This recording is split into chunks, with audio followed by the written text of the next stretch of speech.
بسم اللہ الرحمن الرحیم۔ السلام علیکم ورحمۃ اللہ وبرکاتہ۔ میں ہوں ضیاء اللہ آسان علاج کے ساتھ آپ کی خدمت میں۔ آج جو موسم ہے اس کے مطابق میں آپ کو ایک نسخہ بتانے لگا ہوں بچوں کے بارے میں، کیونکہ بچے جب بیمار ہوتے ہیں تو سارے گھر کا سکون غارت ہو جاتا ہے۔ ٹانسلز بہت تکلیف دہ بیماری ہوتی ہے، بہت علاج کرنے کے بعد پھر جا کے یہ درست ہوتی ہے۔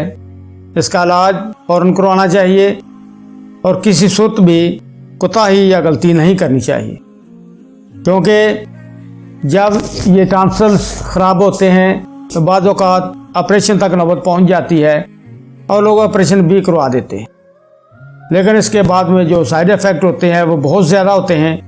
اس لیے کوشش کی جائے کہ کسی صورت بھی آپریشن نہ کروایا جائے، بلکہ بغیر آپریشن اگر 2 ماہ تک بھی دوائی کھلانی پڑے تو اس میں کوئی حرج نہیں ہے، کیونکہ یہ تکلیف بہت زیادہ ہوتی ہے۔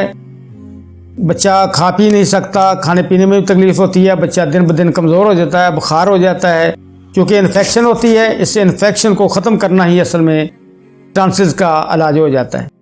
جب تک اس انفیکشن کو ختم نہ کیا جائے تو یہ بڑھتی جاتی ہے، یہاں تک کہ پھر آپریشن کے سوا کوئی حل نہیں رہ جاتا۔ لہذا کوشش کریں کہ شروع میں ہی اس بیماری کو قابو کر لیں۔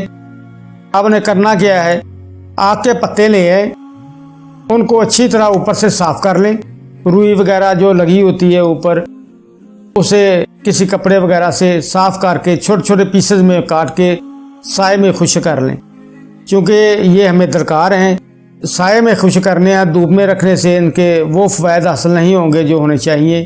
دوسرے نمبر پہ آپ نے ملٹھی لینی ہے، کس شیری لینی ہے، ہلدی اور سہاگا، ان تمام چیزوں کو آپ نے لے لینا ہے، لیکن الگ الگ کوٹنا ہے۔ سہاگے کو بریاں کر لیں، کسی توے پہ پیس لیں ہلکا سا، تاکہ جلدی آپ کا بریاں ہو جائے۔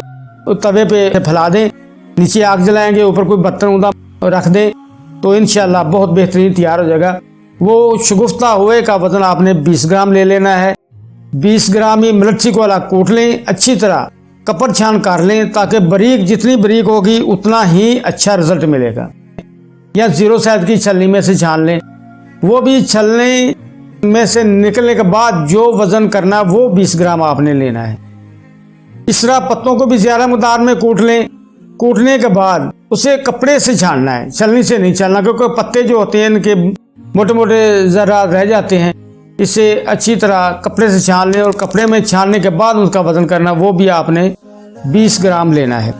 اسی طرح ہلدی جو ہے وہ آپ نے گھر کی لینی ہے، وہ ہلدی آپ نے بریک کوٹ کے وہ بھی کپڑ چھان آپ نے کرنی ہے، وہ بھی آپ نے 20 گرام لے لینی ہے۔ ان تمام چیزوں کو ملا کر 2 گھنٹے آپ نے اچھی طرح کھرل کرنا ہے۔ کھرل کرنے کے بعد اگر آپ اس میں آپ کو شہد خالص مل جائے، وہ آپ نے ملا کر پیسٹ کی شکل بنا لینی ہے۔ اتنا ڈال لیں نرم نرم سی پیسٹ بن جائے، اسے ڈبے میں محفوظ کر لیں۔ بچوں کو اگر 1 سال یا 2 سال تک کا بچہ ہے، اسے آپ انگلی کی مدد سے 4-5 دفعہ دن میں چٹا دیا کریں، تھوڑی تھوڑی کر کے چنے کے دانے کے برابر۔ اور اس سے بڑے بچے کو آپ چھوٹا چائے والا آدھا چمچ صبح دوپہر اور شام دے دیں، دودھ نیم گرم کے ساتھ۔ انشاءاللہ اگر تو ابتدائی تکلیف ہے تو بہت جلد 15-20 دن کے اندر اندر ٹانسلز بالکل ختم ہو جائیں گے۔ اگر تکلیف زیادہ پرانی ہو گئی ہے تو پھر آپ نے 1 مہینہ یا 1.5 مہینہ اسے استعمال کرنا ہے۔ انشاءاللہ کوئی تکلیف کوئی پریشانی نہیں رہے گی اور بچہ بالکل ٹھیک ہو جائے گا، کسی آپریشن کی ضرورت نہیں رہے گی۔ آپ اسے ضرور استعمال کر کے اس سے فائدہ اٹھا سکتے ہیں۔ والسلام علیکم ورحمۃ اللہ وبرکاتہ۔